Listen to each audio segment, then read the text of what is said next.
ഞാൻ ജോർജിനോട് ഇവിടെ വരാൻ പറഞ്ഞത് ജോർജ് വീട്ടിൽ വന്നാൽ ആരെങ്കിലും വാച്ച് ചെയ്യും. I want to avoid it. George ഈ നമ്പറുകൾ എനിക്ക് ടാപ്പ് ചെയ്ത് തരണം.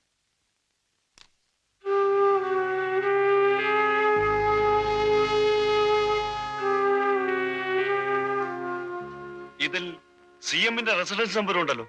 ഉണ്ട്. ശേഖരൻകുട്ടി അവിടെയാണ് താമസിക്കുന്നത്. സി എമ്മിന്റെ പൊളിറ്റിക്സിലോ പേഴ്സണൽ കാര്യങ്ങളിലോ എനിക്ക് താല്പര്യമില്ല. ശേഖരൻകുട്ടിയുടെ ബിസിനസ്സിലും എനിക്ക് താല്പര്യമില്ല. എനിക്കെതിരായി എന്തെങ്കിലും നീക്കം ഉണ്ടായാൽ എനിക്കത് അറിയണം, അത്രേ ഉള്ളൂ. എന്താ ജോർജിന് ബുദ്ധിമുട്ടുണ്ടോ? ഇതിനു മുമ്പും ചെയ്തിട്ടുള്ളതല്ലേ?